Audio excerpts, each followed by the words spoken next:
Social interaction is the most essential form of human activities, and we all spend a huge chunk of our lives interacting with other people. Going out with friends, meeting with colleagues, negotiating with clients, or spending quality time with our family. Even when we watch TV or play games, we're spending time observing actors or avatars interacting with each other. The most traditional form of social interaction is face-to-face conversation, where we use speech and also body language to communicate with another person.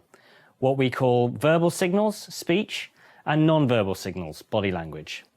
However, nowadays the use of technologies such as social media, text messaging, e-commerce is replacing many forms of face-to-face interaction. We could get a sandwich from a supermarket and use self-checkout without having to speak to anyone, or discuss and make decisions with our colleagues via email without ever meeting them.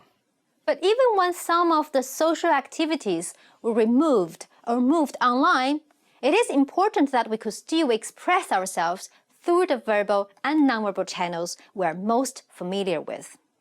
We can replace verbal communication by typing, but nonverbal signals are more difficult to be directly translated into words. That's why we often use emoticons. They're little icons which express emotions, a happy face or a sad one with tears. But there are problems.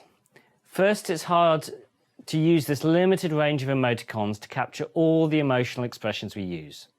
Although there are a set of universally recognized basic emotions, we're all unique in how we express ourselves. By trying to digitize our emotional expressions, we risk losing our personal identity. Second, interaction implies it's reciprocal. It's a real-time exchange of information with another person. In a face-to-face interaction, as we're talking, we're also listening. And as we express our emotions, we're also observing. Often, before I finish my point, I already know if my friends agree or disagree with me from their face and body language. Online communication often oversimplifies or removes real-time social signal exchanges.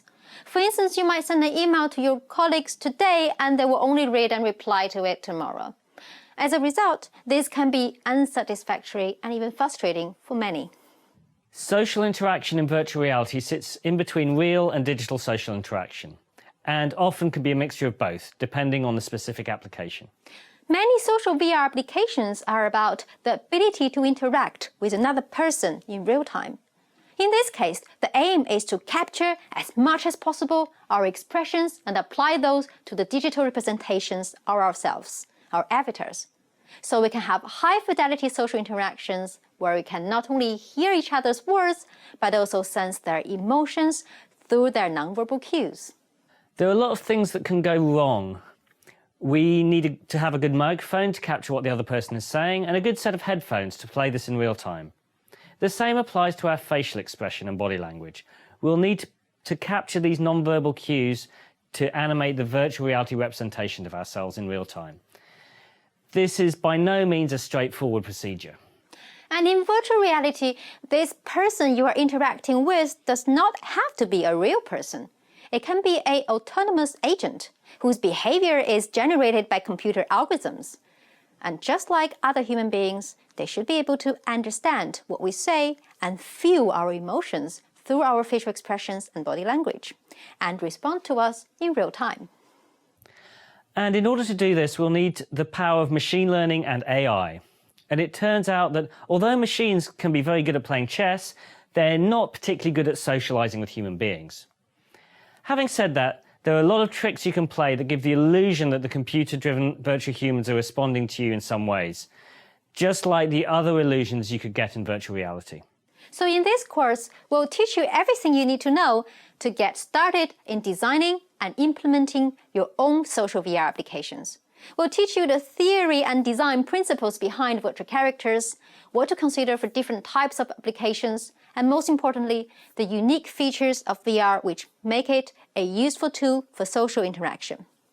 You'll also get your hands dirty in making your own social VR application.